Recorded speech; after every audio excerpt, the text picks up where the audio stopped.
하나님 말씀 봅니다. 마태복음 24장입니다. 마태복음 24장 3절에서 14절까지 한 절씩 교독합니다. 예수께서 감람산 위에 앉으셨을 때 제자들이 조용히 와서 이르되 우리에게 이르소서 어느 때에 이런 일이 있겠사오며 또 주의 임하심과 세상 끝에는 무슨 징조가 있사오리까?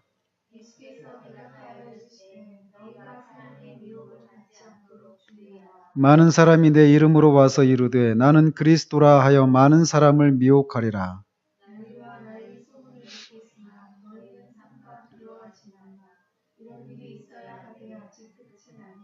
민족이 민족을 나라가 나라를 대적하여 일어나겠고 곳곳에 기근과 지진이 있으리니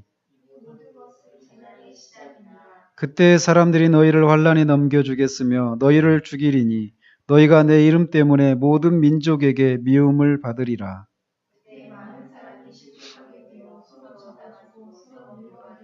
거짓 선지자가 많이 일어나 많은 사람을 미혹하겠으며 그러나 끝까지 견디는 자는 구원을 얻으리라. 이 천국 복음이 모든 민족에게 증언되기 위하여 온 세상에 전파되리니 그제야 끝이 오리라. 지난주부터 이제 우리 개인적인 종말을 끝내고 이 세상의 종말에 대해서 우리가 살피면서 이 세상의 종말은 주님의 재림으로 오는 것이기 때문에 주님의 재림에 대한 것들을 살폈습니다. 그리고 지난주에는 특별히 서론적인 그런 내용들이었죠. 주님의 재림과 관련해서 여러 가지 단어들이, 용어들이 사용이 되어지는데 묵시, 현현, 파루시아, 하나님의 날, 주의 날, 그날 이런 식으로 다양하게 사용이 된다. 그런데 그 용어들이 서로 교차적으로 사용되어지고 있다라고 말씀을 드렸습니다. 그리고 주님이 재림하실 때 주님의 오시는 그 방식은 어떤 영향력으로 오시는 것이 아니라 인격적인 오심이고 육체적이고 가시적이고 갑작스러운 것이고 영광스러운 오심이다라고 말씀을 드렸습니다. 오늘은 이제 재림의 시기와 또 재림이 앞서서 나타나는 징조들에 대해서 살펴보도록 하겠습니다. 주님이 언제 오시는가 이런 시기의 문제, 이 문제와 관련해서 많은 논쟁이 있습니다. 그죠? 지금도 여전히 그런 논쟁들이 되어지고 가고 있죠. 그렇기 때문에 이게 논쟁적인 그런 주제를 접근하는 데 있어서 우리에게 요구되어지는 그런 올바른 자세가 무엇인지를 살펴보는 것이 중요합니다. 그러면서 사람들이 주님이 그런 언제 오시는가 이런 주님의 오시는 재림의 시기에 대한 이런 것을 알려고 하는 이런 마음이 이런 관심이 사람들에게 굉장히 많이 있다.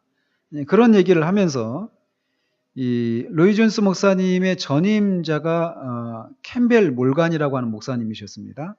근데 그 캠벨 몰간 목사님이 이제 로이 존스하고 일종의 동사를 했어요. 같은 어떤 시간을 같이 사역을 했습니다. 그러다가 이제 은퇴하시고 이제 로이 존스 목사님이 본격적으로 사역을 시작하셨는데 어느 날 그런 얘기를 했다고 그래요. 그러니까 오늘 오후 예배에는 사람들이 다른 때보다 훨씬 많이 올 거라. 그러니까 어떻게 그렇게 확신 있게 말하느냐? 그러니까 오늘 오후에 이제 예언에 대한 얘기를 이제 하려고 그런다. 설교 주제가.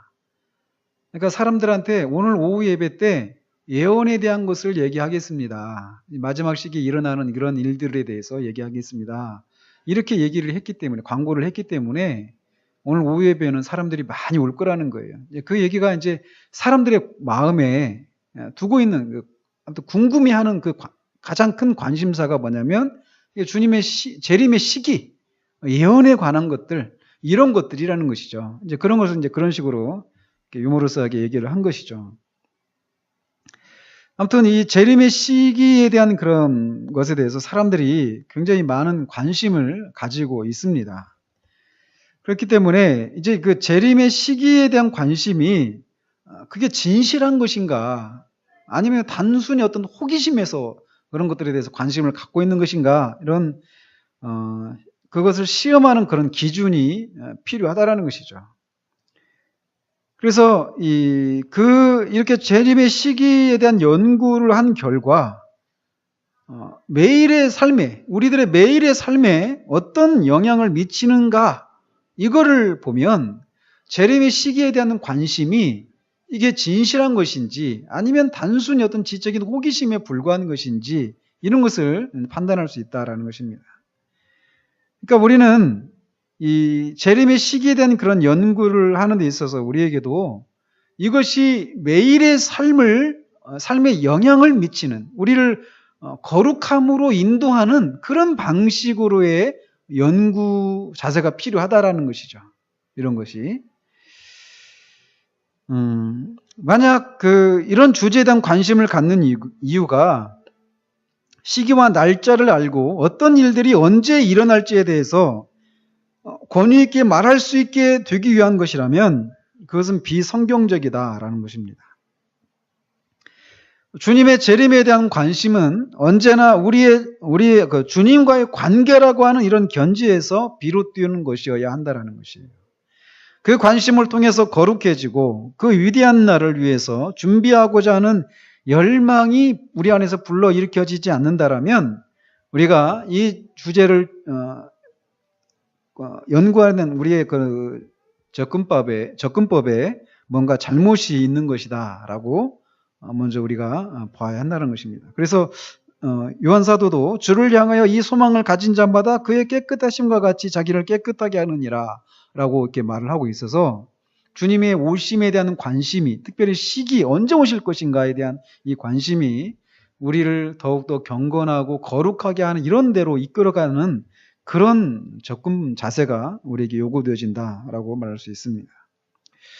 실제로 이제 교회사 속에서 보면은 얼마나 많은 경건한 하나님의 사람들이 주님이 언제 오실 것인가, 이 정확한 날짜를 찾는데 이렇게 몰두하다가 실수를 범한 경우들이 교회사 가운데 많이 있어 왔다라는 거예요. 그 사람들이 다 이단이고 다 잘못된 사람이다라고 말할 수 없는 경건한 하나님의 사람들이었던 사람들도 그런 실수를 범하기도 했다라는 것입니다.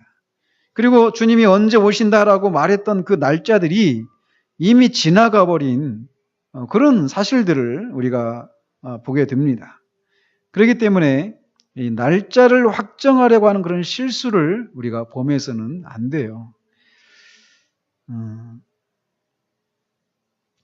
이건 주님의 재림의 시기에도 마찬가지지만 또 예언에 관해서도 마찬가지입니다. 앞으로 언제 무슨 일이 일어날 것이다, 이런 식으로 하나님부터 어떤 비전을 받아서 이렇게 얘기를 하는 경우들이 있거든요. 근데 그분들이 굉장히 경건한 하나님의 사람이면 분명하단 말이에요. 그런데 특별히 이렇게 적시했던 그 날짜가 지나가 버린, 어떤 사건들이 일어날 것이다라고 말했는데 일어나지 않은 이런 것이 있을 수 있기 때문에 그런 것이 있는 것처럼 재림의 날짜를 확정적으로 확정하려고 하는 그런 시도하는 과정에서 실수를 범하지 말아야 한다라는 것입니다. 그래서 우리는 이런 과거의 실수를 교훈 삼아서 주님을 더 잘 알고 더 참되게 섬기고 진리를 아는 지식을 향해서 정직하게 힘쓰고자 하는 그런 소망을 가지고 이 주제에 접근을 해야만 합니다. 그래서 이런 오류에 빠지지 않도록 하기 위해서 여러 가지 그런 성경을 통해서 이제 우리에게 교훈하고 있는데, 특별히 데살로니가전서 5장 1절에 형제들아 때와 시기에 관하여는 너희에게 쓸 것이 없음은, 이렇게 말하면서 바울이 이어서 말을 하죠. 주의 날이 밤에 도둑같이 이를 것이다, 이렇게 지적하고 있어요. 그러니까 도둑이 내가 언제 며칠 몇 시에 가겠다 이렇게 예고하고 있지 않잖아요. 그냥 언제 갑작스럽게 온단 말이죠. 그리고 또 마가복음, 주님께서 직접 말씀하시기를 마가복음 13장 32절에 그러나 그 날과 그때는 아무도 모르나니 하늘에 있는 천사들도 아들도 모르고 아버지만 아시느니라, 이렇게 말씀하셨단 말이에요. 이건 이제 신성으로서의 아들의 입장에서 이걸 모른다 이게 아니라 이 주님이 이 인자로서 인성을 가지신 그런 분으로서 주님이 언제 오시는가 이것이 주님에게도 주어지지 않았단 말이에요. 주님 오시는 날짜가. 하늘의 천사들도 모르고 오직 하나님 아버지만 아신다라고 주님이 말씀하셨단 말이죠. 그런데도 이렇게 주님이 이렇게 명백하게 말씀하고 계시는데도 주님이 모르신다라고 했던 그 날짜를 이제 확정했던 그런 시도들을 많이 해왔다라는 것입니다. 그래서 이제 로이 존스 같은 경우는 절대적으로 확신할 수 있는 일들에만 집중하겠다라는 것입니다. 이 주제를 접근하는 방식에 있어서 예를 들어서 주님이 오시는 방식 이런 것들은 확정적인 것이죠. 아까 말씀드린 것처럼 육체적인 오심, 인격적인 오심, 갑작스러운 오심, 영광스러운 오심, 가시적인 오심 이렇게 명시적으로 얘기를 했던 것처럼 그렇게 절대적으로 확신할 수 있는 일들 여기에 집중을 하도록 하겠다라는 것입니다. 그리고 그런 절대적으로 확신할 수 있는 이런 일들 이외의 것에 대해서는 그저 다양한 견해들을 이렇게 제시하고 우리 스스로 하나님의 인도를 구하면서 그 견해들을 성경의 증거에 비추어 평가해 볼 것을 권하는 방식으로 하겠다라는 것입니다. 그래서 오히려 로이 존스 같은 경우는 이 주님의 재림의 시기와 관련된 이런 강좌가 끝났을 때 이 강좌를 하기 전보다 더 불확실해졌다 이렇게 느끼게 된다라면 오히려 자신은 더 기뻐할 것이다 이렇게 얘기를 합니다. 그죠? 우리를 더 혼란스럽게 하겠다라는 거예요. 왜냐하면 이렇게 절대적으로 확신할 수 없는 이런 일들에 있어서 우리가 독단주의를 배제해야 되기 때문이라는 것이죠. 그래서 로이 존스 같은 경우는 이 재림의 시기를 확정하는 일에 집착한 나머지 그들의 영적인 삶이 메마르고 몸이 건조하게 된 사람들을 많이 알고 있다는 거예요. 그러니까 잘못된 그런 접근을 했기 때문에 이렇게 오히려 영적인 삶이 메마르고 건조해져 버린 이런 사람들이 있는데 그런 오류를 우리는 범해서는 안 된다라는 것입니다. 그래서 이제 우리가 재림의 시기 연구에서 우리가 유념해야 될 그런 원칙이 있는데 이런 거라는 거죠.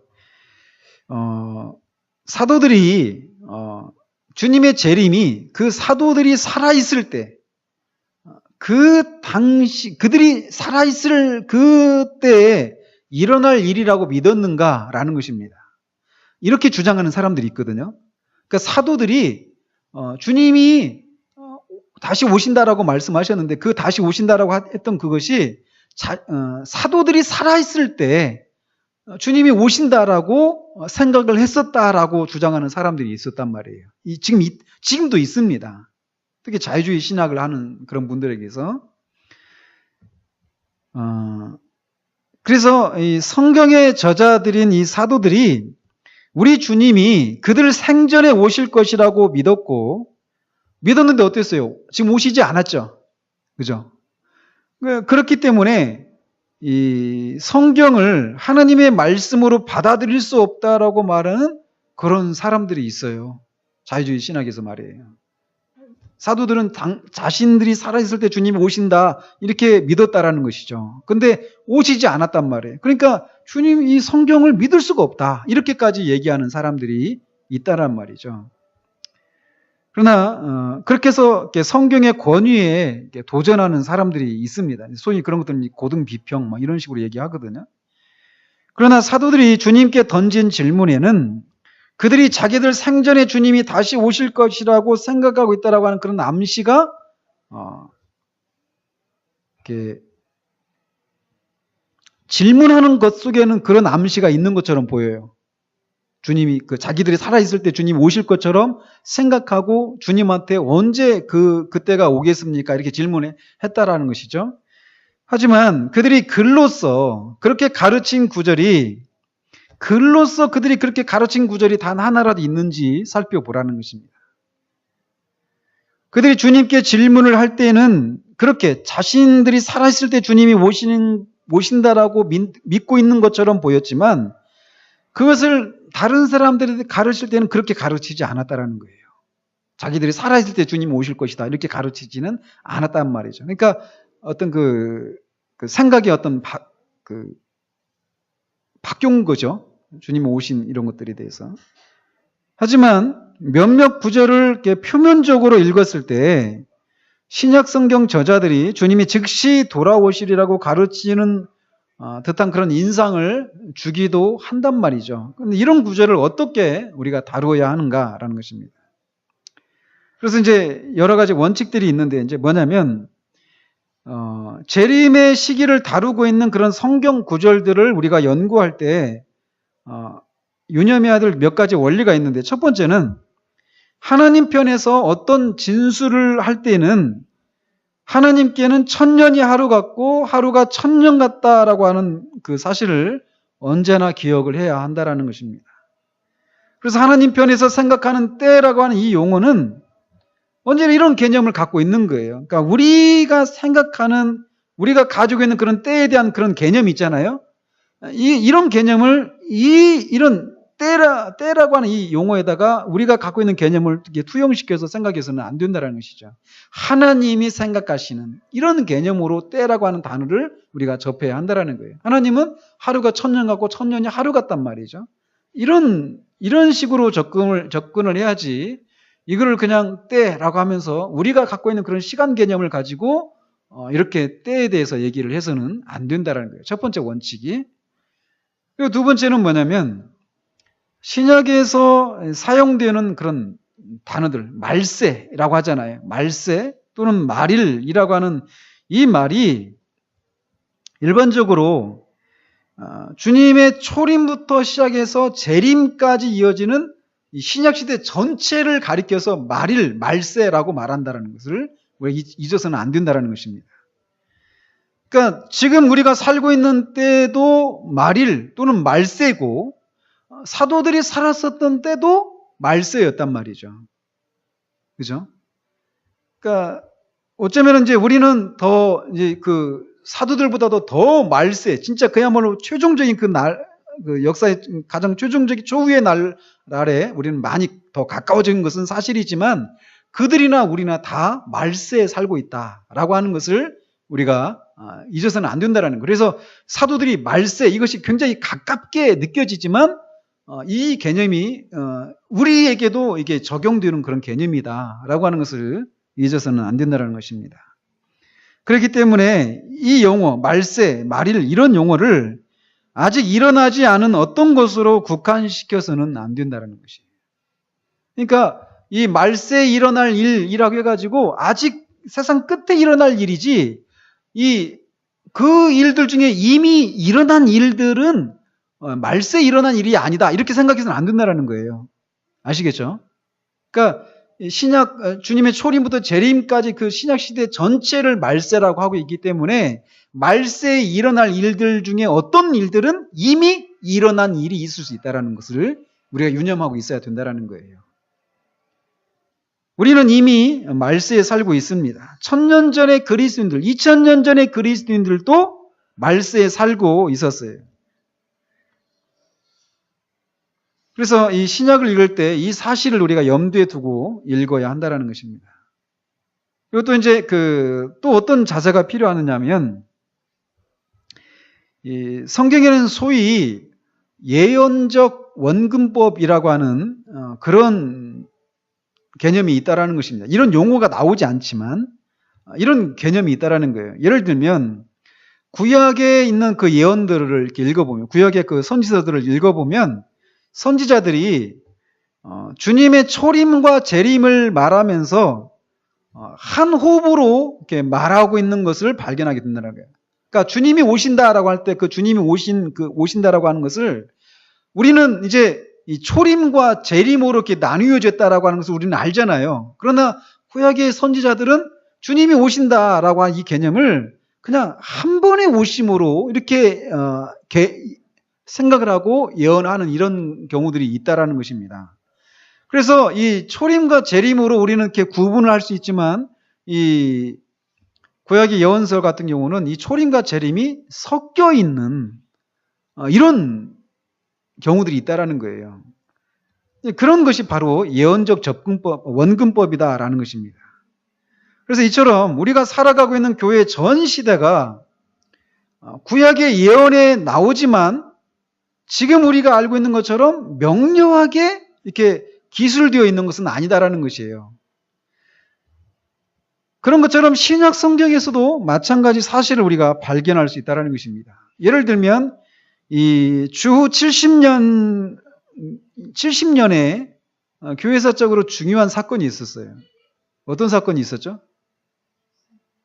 우리가 아까 읽었던 그 마태복음 24장에 보면은 예수님께서 이 앞에 우리가 3절부터 14절까지는 이 말세에 일어날 일들을 얘기하고 있어요. 그러면서 또 15절을 이렇게 보시면 그러므로 너희가 선지자 다니엘이 말한 바 멸망에 가증한 것이 거룩한 곳에 선 것을 보거든 하면서 그때 유대에 있는 자들은 산으로 도망할지어다 지붕에 있는 자는 집 안에 있는 물건을 가지러 내려가지 말고 하면서 쭉쭉쭉쭉 얘기하거든요. 이 내용들은 지금 어떤 사건을 지금 주님이 얘기하고 있는 것 같습니까?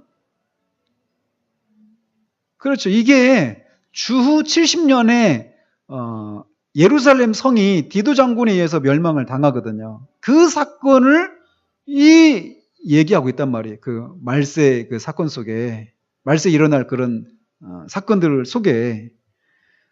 그러니까 이 주후 70년의 예루살렘 파괴와 또 세상 끝의 심판날에 대한 언급이 어때요? 같이 중복되어 있죠. 그죠?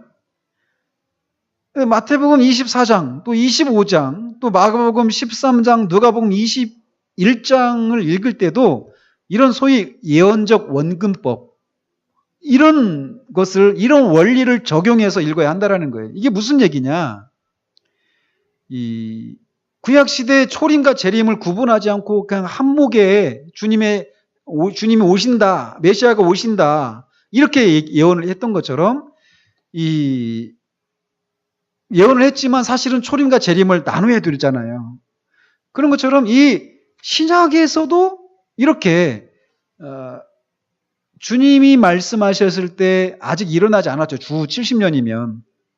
주님이 주 30년, 27년이라고 말하기도 하고 33년이라고 말하고 하는데 정확한 거는 27년, 28년 이렇게 말할 수 있습니다. 그러니까 지금 우리 AD 2014년이잖아요. 이 시간보다 4년 정도가 지금 계산이 잘못됐다 이렇게 얘기를 하거든요. 그러니까 정확한 따지면 2010년 정도 되는 거죠. 지금이. 이건 아무튼 상식적으로 그냥 알고 계십시오. 근데 어쨌든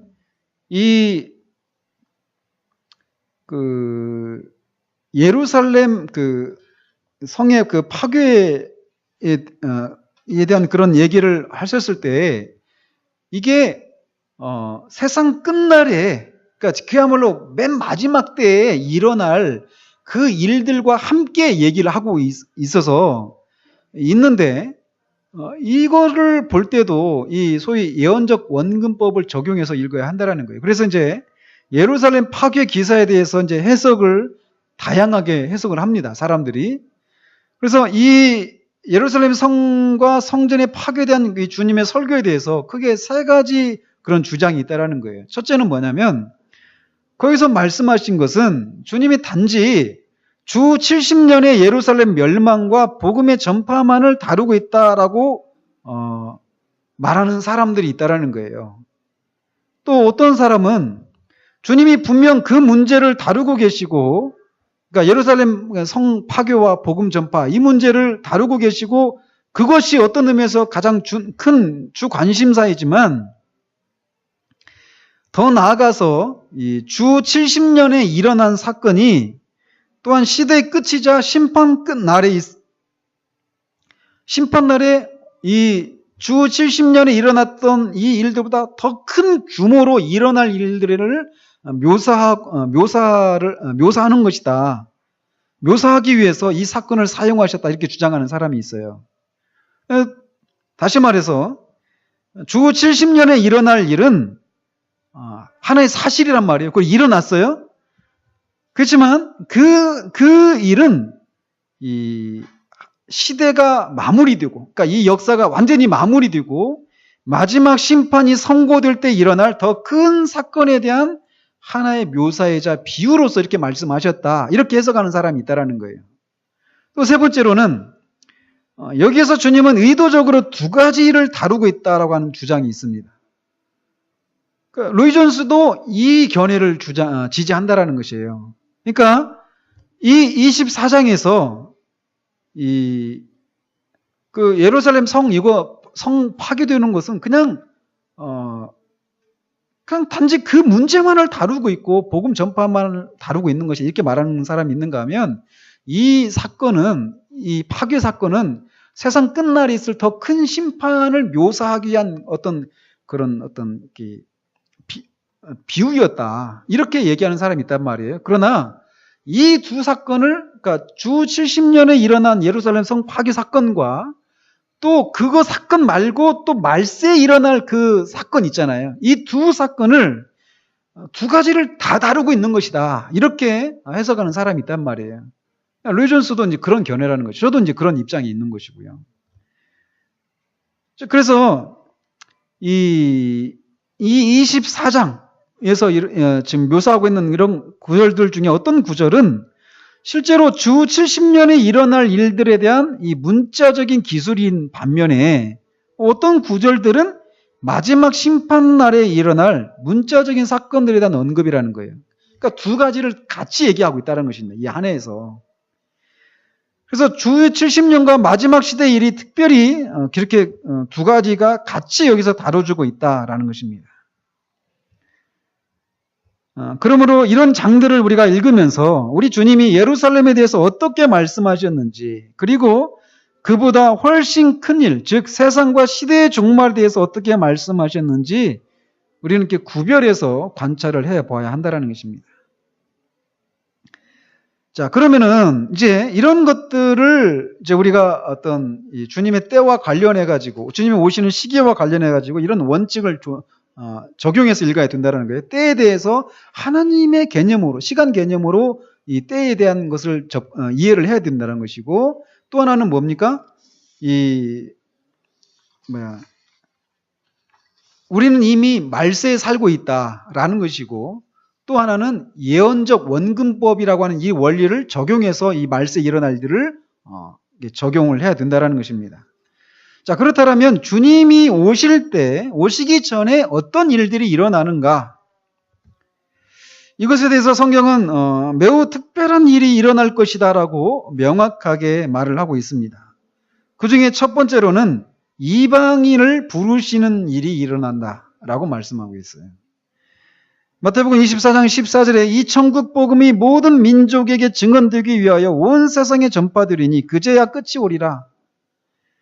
마가복음 13장 10절에도 비슷한 구절이 있고, 거기서 또 복음이 먼저 만국에 전파되어야 할 것이니라. 이때 주님이 오신다라는 거예요. 로마서 11장 25절에서도 이방인의 충만한 수가 채워지는 것에 대해서 언급하고 있습니다. 그때 주님이 오신다라는 거예요. 그러니까 주님이 오시기 전에는 이방인에게 복음이 완전히 전파되어지는 그런 일들이 일어난다라는 것이죠. 그러니까 지금 같은 경우에 주님 제자들이 사도들이 살아있을 때보다 훨씬 더 주님의 때가 가까워졌죠. 오늘같이 통신이 발달한 이런 시대 가운데서는 이제 복음이 이방인들에게 전파되는 이런 속도가 옛날하고 비교할 수 없이 많이 빨라져 있는 그런 것을 보게 됩니다. 두 번째로 일어나는 일들이 무엇이냐면 이스라엘이 충만하게 모이게 되는 일이 일어난다라는 것입니다. 로마서 11장은 종말이 되기 전에 유대인들이 그 나라로 모여들 것이라고 분명히 가르치고 있습니다. 집에서 한번 읽어보십시오. 로마서 9장, 10장, 11장이 다 거기에 관련되는 것입니다. 또 고린도후서 3장 15절, 16절을 보면 오늘까지 모세의 글을 읽을 때 수건이 그 마음을 덮었도다. 그러나 언제든지 주께로 돌아가면 그 수건이 벗겨지리라고 하는 말씀이 있는데, 이것도 그것과 관련해서 그 같은 맥락에서 얘기하고 있다는 거예요. 이스라엘이 주님께로 돌아오는 이런 일이 일어난다라고 하는 이런 맥락에서 말하고 있다는 것이죠. 그러나 그것과 관련해서 가장 유대인 이스라엘이 돌아온다, 이것을 가장 말하고 있는 핵심 본문은 이 로마서 11장이에요. 특별히 25절에서 29절까지에 나오는 그런 말입니다. 거기 한번 보시면 한번 찾아보시죠. 로마서 11장 25절에서 29절까지입니다.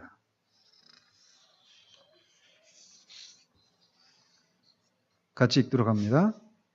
형제들아, 너희가 스스로 지혜 있다 하면서 이 신비를 너희가 모르기를 내가 원하지 아니하노니, 이 신비는 이방인의 충만한 수가 들어오기까지 이스라엘의 덜어는 우둔하게 된 것이라. 그리하여 온 이스라엘이 구원을 받으리라. 기록된 바 구원자가 시온에서 오사 야곱에서 근근하지 않은 것을 돌이키시겠고, 내가 그들의 죄를 없이 할 때 그들에게 이루어질 내 언약이 이것이라 함과 같으니라. 복음으로 하면 그들이 너희로 말미암아 원수된 자요 택하시로 조상들로 말미암아 사랑을 입은 자라. 하나님의 은사와 부르심에는 후회하심이 없느니라. 자, 여기에서 이스라엘이 이방인의 충만한 수가 들어오기까지는 이스라엘이 이렇게 우둔한 상태 가운데 있다라는 거, 복음을 받아들이지 않는 상태 가운데 있다가 이 이방인의 충만한 수가 들어올 때 온 이스라엘이 구원을 받게 된다라고 말하고 있단 말이죠. 자, 그래서 이제 여러분들도 그런 얘기 많이 들어보셨죠? 그러니까 백투더 예루살렘 이런 운동 아셔요? 백투 예루살렘. 그죠? 그러니까 예루살렘으로 돌아가는. 그러니까 이거를 이제 그렇게 해석을 하는 거죠. 주님이 오실 때 이스라엘이 대대적인 그런 민족적인 그런 회심이 일어난다. 그러니까 이 주님이 오시는 것을 우리가 앞당기기 위해서는 이스라엘의 복음을 전해서 결국 이제 서진하는 거죠. 그러니까 우리나라 기준으로 보면 어때요? 이스라엘이 서쪽에 있습니까? 동쪽에 있습니까? 서쪽에 있잖아요. 관심 없죠, 그냥. 우리 그 옆에 중국 있고 그 옆에 쭉 있잖아요. 막 파키스탄, 인도, 파키스탄, 아프가니스탄, 그 밑으로 이제 내려가서 이란, 이라크, 그 밑에 이스라엘 이렇게 있잖아요. 그러니까 우리의 왼쪽이 있단 말이에요. 우리나라 기준으로 우리가 딱 앞에 봤을 때 우리나라의 왼쪽이 있으니까 서쪽이잖아요. 그죠? 자, 그래서 이 복음의 서진 운동을 이렇게 주장하면서 이스라엘의 이런 민족적인 회심을 위해서 이제 복음을 전하는 그런 운동을 하는 사람이 있어요. 백투 예루살렘 운동이라고 하고 막 그런 여러 운동들이 있거든요. 선교 운동을 하는 사람들이, 선교 단체들이. 자, 그래서 이제 질문을 이제 한번 이렇게 던져보면, 오늘날 많은 사람이 이스라엘 민족의 회복과 국가적인 회심이 일어날 것이라고 믿고 있다라는 거예요. 얼마 전에 제가 그 회복이라고 하는 영화도 한번 보신 적 있나요? 회복이라고 하는 그 다큐멘터리 영화인데, 그 조금 이렇게 올려놨잖아요. 그 영상. 그 풀 영상을 그냥 유튜브나 가보면 회복 쳐보시면 그 영화를 그냥 다큐멘터리를 그냥 공짜로 받아볼 수 있게 해놨습니다. 한번 시간이 되신 분들 한번 보십시오. 근데 거기서 말하는 그 회복도 뭐냐면 이거예요. 이런 개념이죠. 이런 백투 예루살렘 운동의 연장선상에 있는 거예요. 이렇게 말세에 유대 민족이 민족적인 회심이 일어난다. 여기서 말하고 있다는 것이죠. 로마서에서. 자, 과연 그런가라는 것입니다. 그래서 그런 생각을 갖고 있는 사람들은 유대 민족이 약속의 땅으로 돌아오게 될 것이고 거기서 민족의 대회심이 일어나고 유대 민족은 역사상 가장 큰 복음 전도자가 될 것이다라고 이야기를 한다라는 거예요. 이것이 이제 그 예루살렘의 민족적인 회심이 일어난다, 대대적인 회심이 일어난다라고 주장하는 사람들의 그 가르침의 본질이지만 여기에도 이제 여러 가지 어떤 갈래들이 있죠. 한 가지 견해만 있는 건 아니고. 그래서 어떤 사람들은 유대 민족의 회심이 천년 왕국보다 먼저 일어날 것이라고 말하는 반면 다른 사람들은 그것이 천년 왕국 동안 일어날 것이다라고 말하기도 한다라는 거예요. 그래서 이제 이렇게 민족적인 이스라엘 민족의 유대 민족의 그 민족적인 회심이 일어난다라고 하는 이 주장을 하면서 이렇게 그 근거 구절로 어떤 걸 제시하고 있느냐면 마태복음 19장 28절에 보면 내가 진실로 너희에게 이르노니 세상이 새롭게 되어 인자가 자기 영광의 보좌에 앉을 때에 나를 따르는 너희도 12 보좌에 앉아 이스라엘 12지파를 심판하리라. 이런 말씀. 또 누가복음 21장 24절에 그들이 칼날에 죽임을 당하며 모든 이방에 사로잡혀 가겠고 예루살렘은 이방인의 때가 차기까지 이방인들에게 밟히리라. 이런 것들이 로마서 11장과 연관시켜서 제시되는 그런 구절들입니다. 그래서 이 견해를 주장하는 사람들은 유대인들이 무서운 핍박에도 불구하고 하나의 민족, 하나의 인종으로 존속해 온 것은 역사적인 사실이다라고 하는 것을 지적합니다.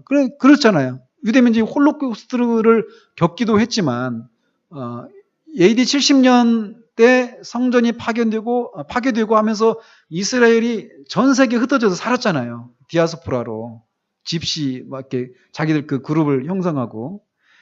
그렇지만 그런 핍박이 있었지만 여전히 하나의 민족, 하나의 인종으로 존재해 왔잖아요. 그리고 저도 이제 이걸 보면서 처음으로 이제 안 사실인데 1917년에 예루살렘을 이방인의 손에서 탈환하는 벨푸어라고 하는 그 선언으로 이스라엘 민족의 나라가 세워지고 많은 유대인이 약속의 땅으로 돌아왔습니다. 지금도 이스라엘이 세워졌잖아요. 그리고 뭐 러시아나 남미나 이런 유럽에 흩어졌던 그 유대인들이 지금 이스라엘로 돌아가겠잖아요. 그러면서 그 나라가 이제 좁아지니까 그 팔레스타인 땅의 그 가자 지구나 이런 데로 계속 확장해 가면서 자신들의 영토를 옛날 영토를 회복하는 막 이런 걸 하잖아요. 그죠? 자, 이런 것을 볼 때 유대인들이 민족적으로 회복되고 회심할 것이다라고 하는 믿음에는 정당한 논거가 있는 것은 사실이라는 것입니다. 하지만 이 민족적인 회심이 있다라고 하는 것도 정당한 논거가 있긴 하지만 여기에 반대되는 그런 증거들도 있다라는 거예요. 반대되는 그런 논거들도 있다라는 것입니다. 예를 들면 마태복음 8장 11절 12절에 보면 동서로부터 많은 사람이 이르러 아브라함과 이삭과 야곱과 함께 천국에 앉으려니와 그 나라의 본 자손들은 바깥 어두운 데 쫓겨나리라고 하는 이런 말씀이 있어요. 그리고 마태복음 21장에 나오는 그 두 아들의 비유가 있습니다. 큰 아들한테 가서 반매라 그러니까 가겠습니다 하다가 안 가고 둘째 아들은 가라고 하니까 안 가겠다고 했다가 나중에 후회하고 돌아와서 회개하고 돌아간단 말이죠. 그 비유에 이어서 악한 농부들의 비유가 나옵니다. 그리고 그 비유 끝에 악한 농부들의 비유 끝에 주님이 이렇게 말씀하셔요. 그러므로 내가 너희에게 이르노니 하나님의 나라를 너희는 빼앗기고 그 나라 열매 맺는 백성이 받으리라 이렇게 말씀하셨다라는 것이죠. 즉 여기서 말하는 너희가 하나님의 나라를 뺏긴다라고 할 때 그 너희는 누굽니까? 유대인들이죠. 그죠? 주님은 지금 종교 지도자들로 대표되는 유대 민족에게 이 비유를 말씀하시고 그 악한 농부의 비유를 요약하시면서 아까 말씀드린 그 말씀을 아주 전하셨단 말이에요. 그러니까 이 주님의 말씀을 보면 오히려 이들이 하나님 나라를 빼앗긴다라고 말씀하고 있다는 것이죠. 민족적인 유심을 말하고 있는 것이 아니라. 또 마태복음 22장 1절에서 14절까지 해서 보면 이 왕이 그 혼인잔치 예화가 있습니다. 왕이 혼인잔치를 막 잔치를 베푸는데 사람들이 나는 안 간다 이런저런 이유를 핑계대고 안 오잖아요. 그러니까 막 분노해가지고 막 이제 사람들을 강제로 이제 뭐죠? 강권해서 사람들을 데려오도록 하잖아요. 막 산울로 막 산과 들로 막 나가서 해서 사람들을 막 불러왔는데 그 불려온 사람들 중에 예복을 입지 않고 참석한 사람의 그 비유가 있죠. 그렇죠? 그 비유에서도 유대인의 문제를 다룬다라는 거예요. 그러니까 먼저 왕의 잔치에 참여하도록 먼저 권함을 받았던 사람들이 유대인민들인데 이들이 거절하니까 왕이 이제 막 그 산울로 막 나가서 받아라 이런 데 나가가지고 사람들을 막 데려오는 이 비유도 유대인의 그 문제를 다루고 있다는 거예요. 그러니까 민족적인 회심과는 좀 반대되는 그런 비유라는 것이죠.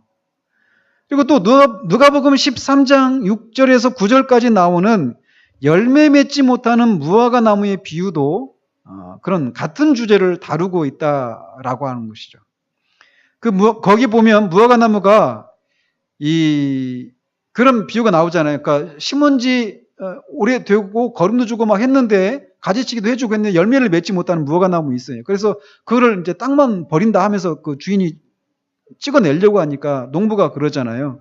3년만 유예 기간을 달라. 그리고 3년이 지나서도 열매를 맺지 못하면 그때는 잘라버려야 된다. 이런 말씀하셨는데 그 비유도 유대인에게서 이 열매를 기대했지만 결국 기대하지 못하는, 그래서 이제 잘라져 버리는 이런 것을 얘기하고 있다라고 로이 존슨은 얘기하고 있어요.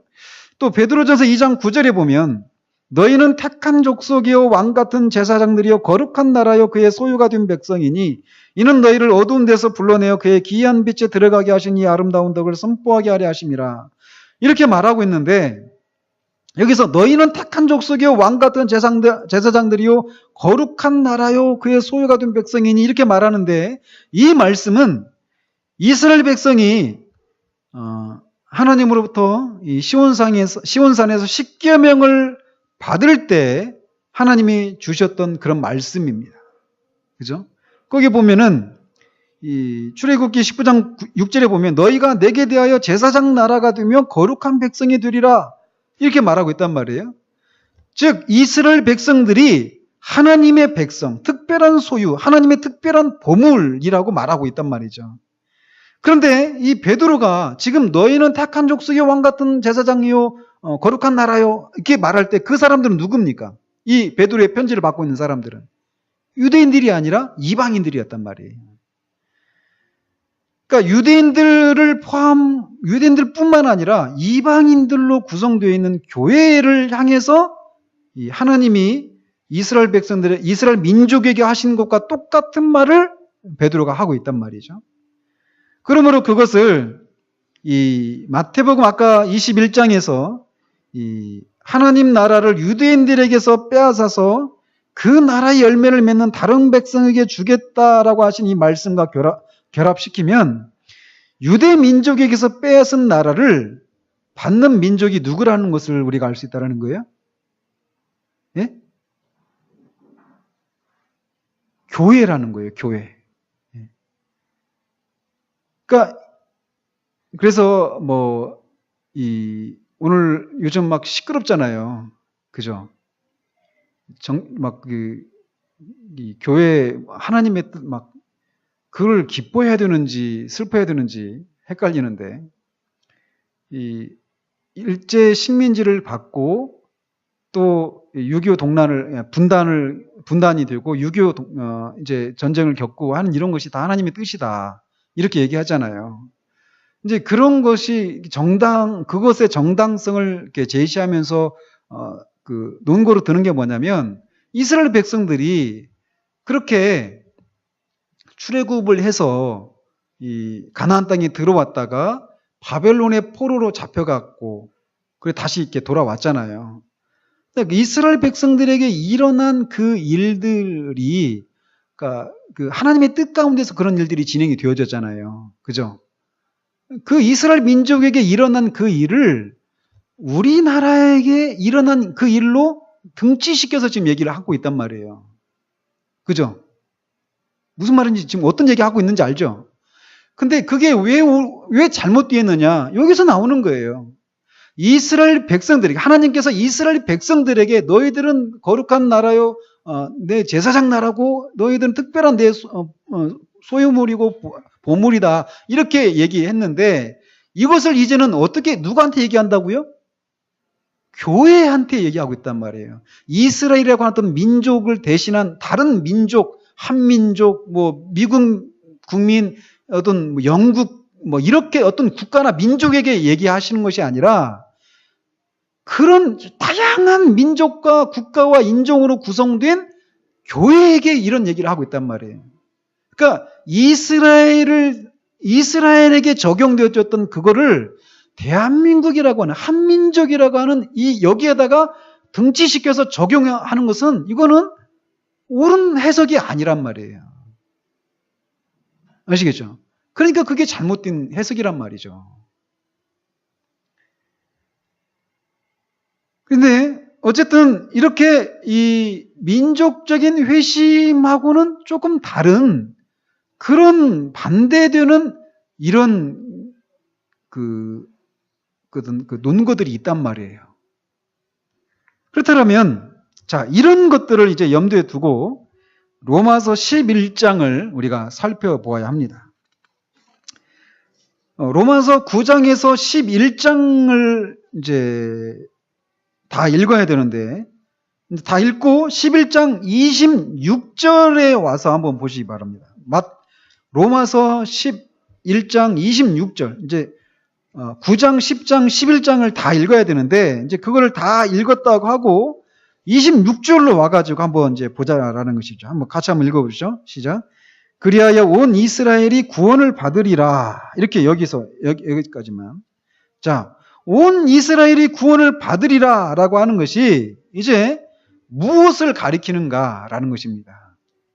그래서 전통적으로 이것을 이제 세 가지로 해석을 합니다. 세 가지 해석이 있다라는 거예요. 첫째는, 온 이스라엘이라고 말할 때, 이것은 유대인과 이방 가운데서 선택받은 사람들의 전체 숫자를 의미한다. 이렇게 해석하는 한 가지 경우가 있어요.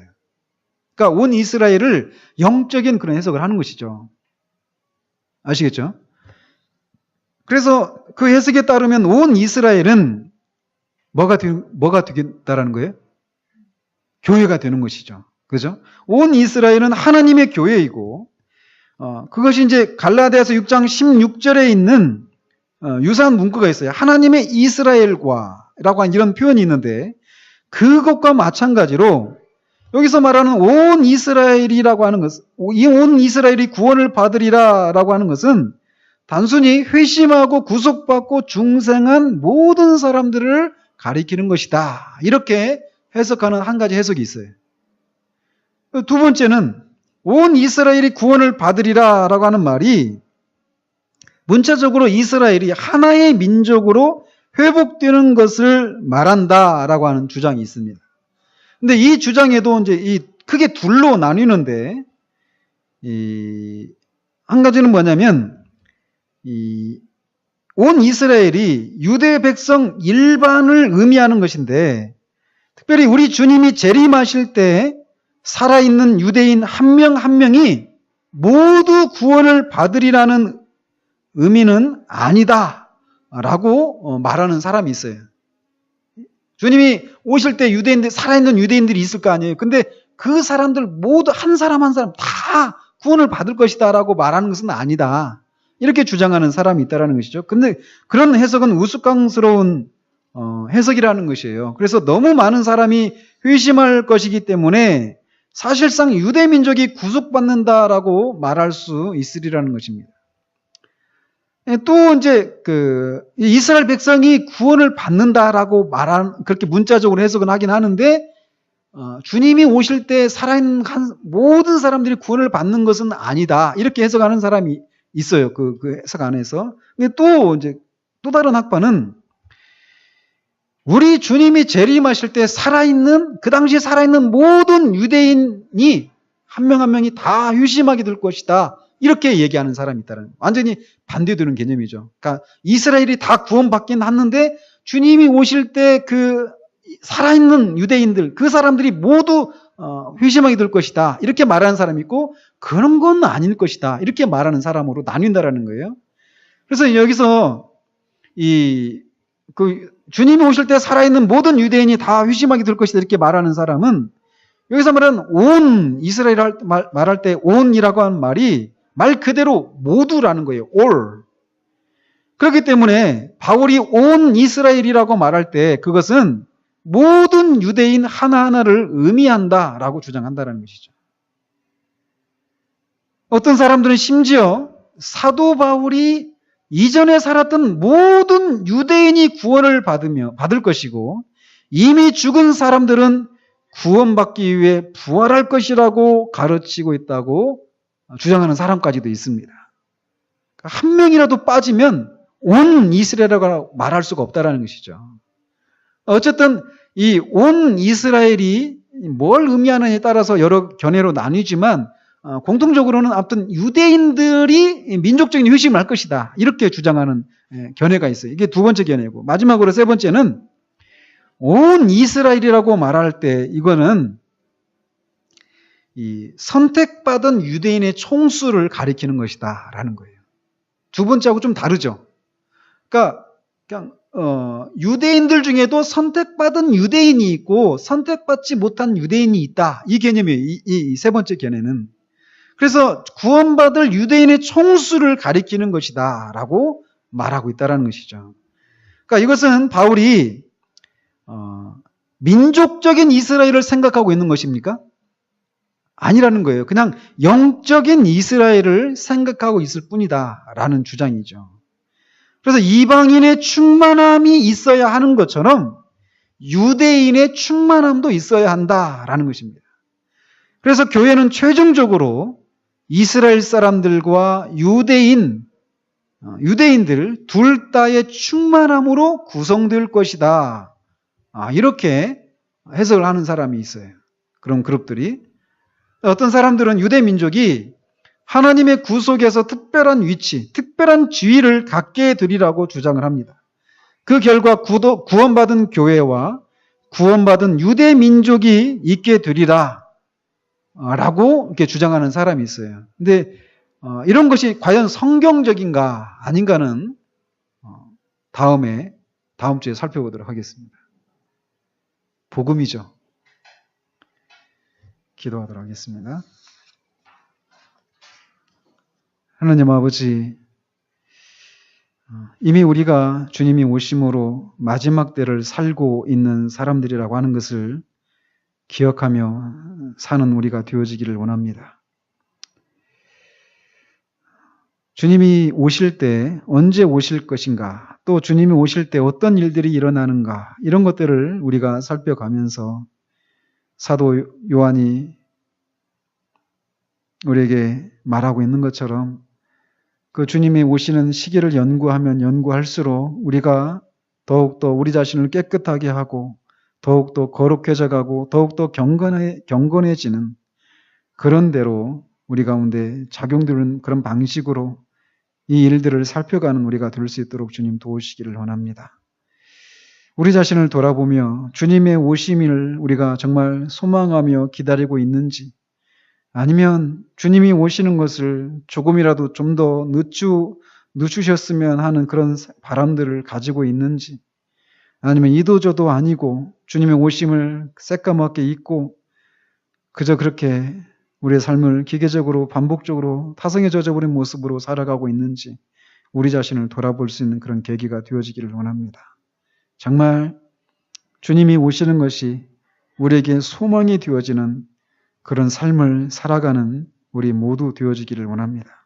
주님이 오셔야만 우리 안에서, 또 교회 안에서, 세상에서, 온 우주에서 주님이 주님으로 인정되어지는, 주님을 거스르는 그 모든 죄들이 다 깨끗하게 제거되어지는, 그래서 주님이 정말 온전하게 사랑을 받으시고 영광을, 예배를 받으실 수 있는 것이기 때문에 주님이 속히 오시기를 소망하며 그렇게 살아가는 그런 우리들 되어지기를 소원합니다. 예수 그리스도 이름으로 기도합니다. 아멘.